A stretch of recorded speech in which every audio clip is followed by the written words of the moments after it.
minute, 40 seconds. Shout and twist. You'll be able to transform into a tornado.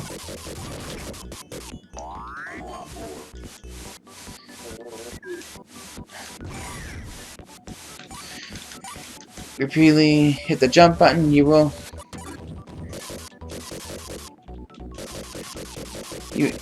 still won't be able to jump that high, but you will be able to stay in midair for a decent amount of time. It's a bit underpowered, but that's a thing. Okay,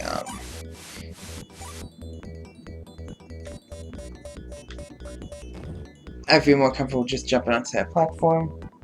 And as you can see, in this particular level, you keep being blown away. Thankfully not apply when you're on that platform. Otherwise it would be really obnoxious. So the developers were considerate enough to the players.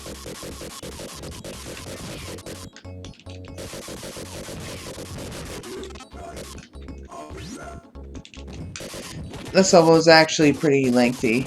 One of the longer levels in the entire game, even just game from start to finish.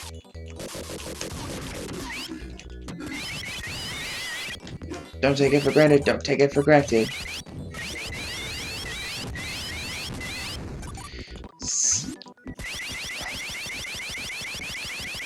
I cannot completely get used to that high-pitched noise.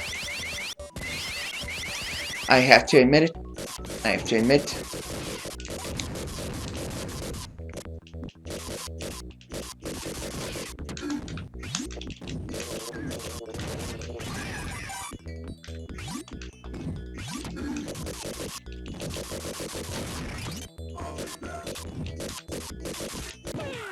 Oh, man.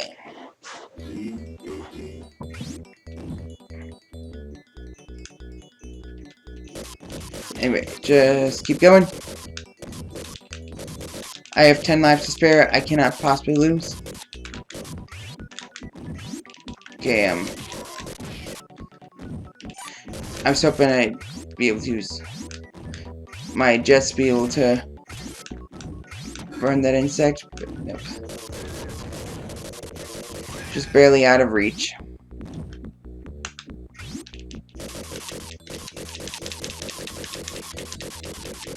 In case there was like a small opening that'd be able to pass if I just kept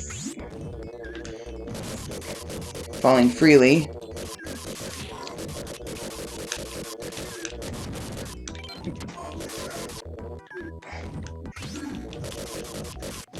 These levels don't really get that much more difficult than like the first few levels. They can get a bit more confusing, but still the difficulty does not raise that much.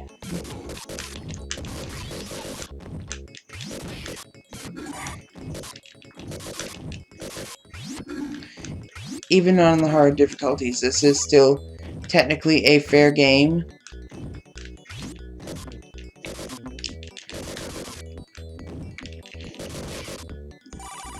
Since thankfully it's the player's fault, usually, as opposed to poor design's fault.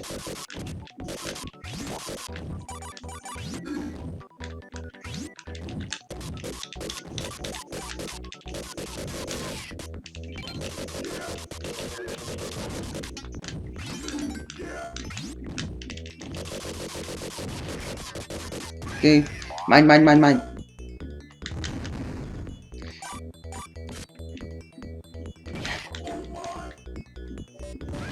And you'll be able to just run to your enemies and kill them rather easily. So that is one advantage tornado form has. Though I still wish you'll be able to hover just a little more than that.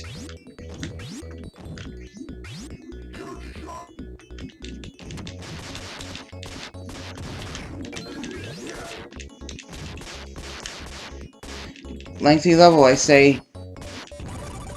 Rather time consuming.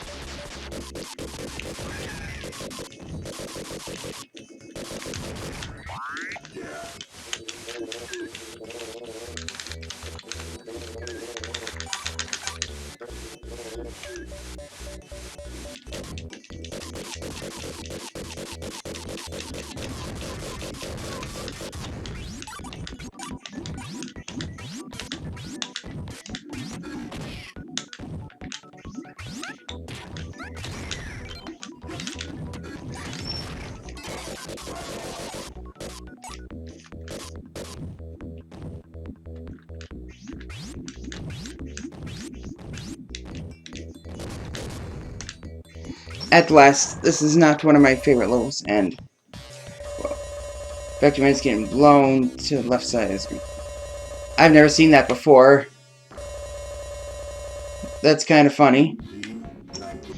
19 and 20 are where you're controlling a tank. Unlike the other levels, actually fully utilizes A, B, and C, or A, B, and X. Or maybe for the PlayStation 2 version. Actually, this game was not in the European version, so never mind. I was gonna guess some circle, cross, and square for the controls.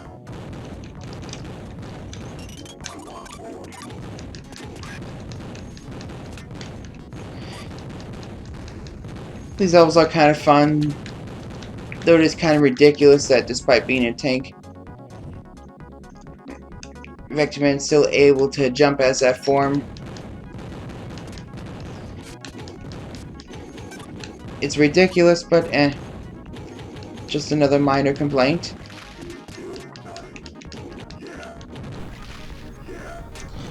Also, one odd thing about this form is that this time you actually have to press a button in order to turn VecD around. Notice that even as I'm moving to the left, which doesn't happen often, Vectorman does not turn the same way. Instead, just simply press one of the buttons to do so. It is weird, but it does work given the form he is in. And also, instead of holding the pad and then shooting, you just have to adjust where you're shooting by tapping the pad. The controls, they do work. Once again, they're rather unusual, rather odd.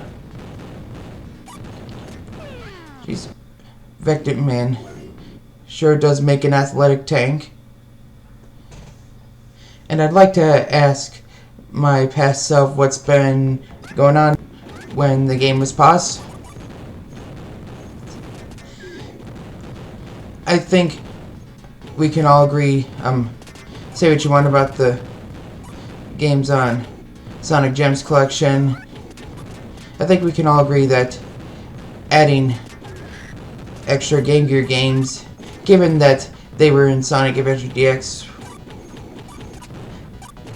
the fact they were added was rather unexciting. Although granted, it would only leave 5 games on here in the States version, if that was the case. But you'd think that, I mean, if they should have at the very least put in, like, whenever possible, whenever that version actually exists, Sega Master System versions of those Game Gear games. They do exist in Europe.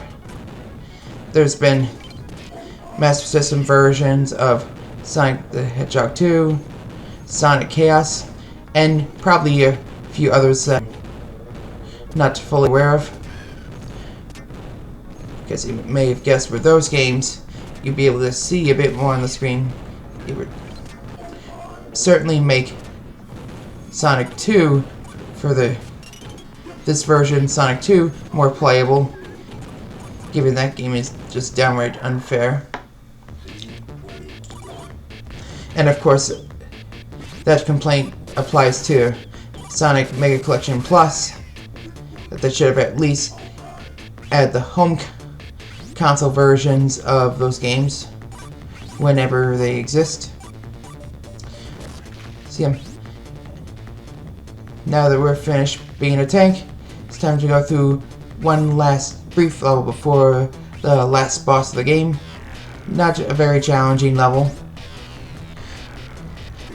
Mostly a bunch of eggs to dodge/destroy. Doesn't take a lot of effort to get to the top.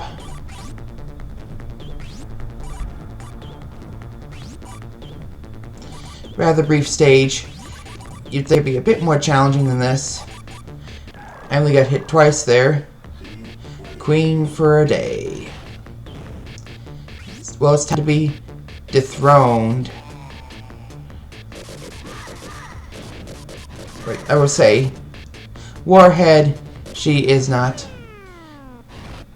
You may have guessed why I deliberately took a hit there. I didn't trust myself to be able to take out Queenie with just one life bar. Not at all. See, I just felt more comfortable. Felt like it would have been better off to start with full health.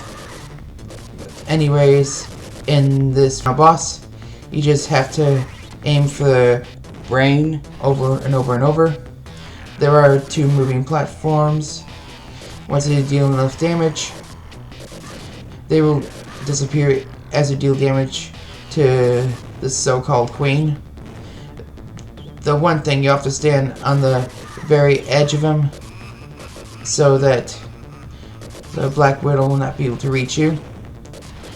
And once they're gone, you still have to keep aiming for the brain.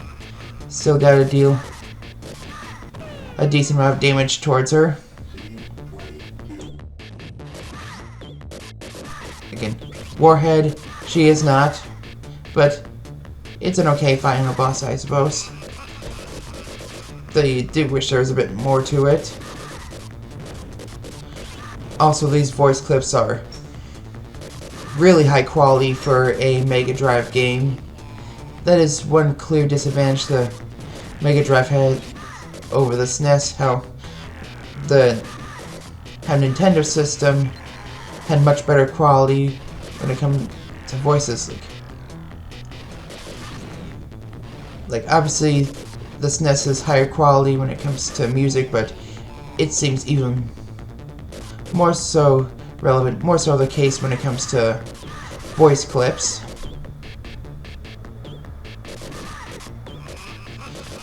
Such good quality these voice clips are. So, platforms again. Just keep jumping and shooting. Not a lot to it. Challenging enough, I suppose. But nothing all too epic. Hurrah!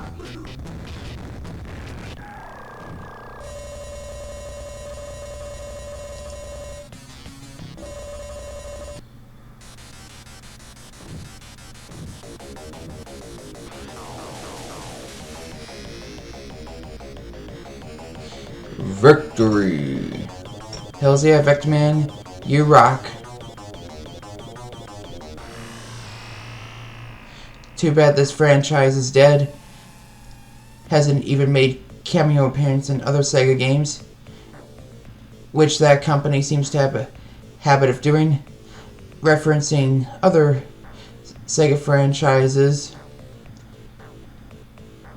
in some of their games. I've praised his music quite a bit. Seriously, even the credits music kicks quite a bit of ass. This is the end of the game. About the extras. Once again, they're just the X and Y coordinates and a few others that are hardly worth showing off. So again, just look them online. The extras in here aren't all that interesting. They're just kind of a thing. Doesn't seem to be any level select cheat or anything. I would have showed that. But yep, this is it for the Vectorman series, because the last Vectorman for the PlayStation 2 was never revived. It is still stuck in limbo. It will probably never be finished. And if it does, it might receive that Duke Nukem treatment.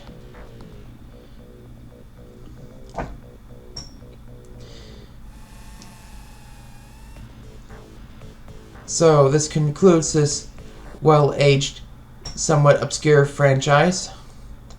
I hope you all enjoyed. See, till next time, see you all later.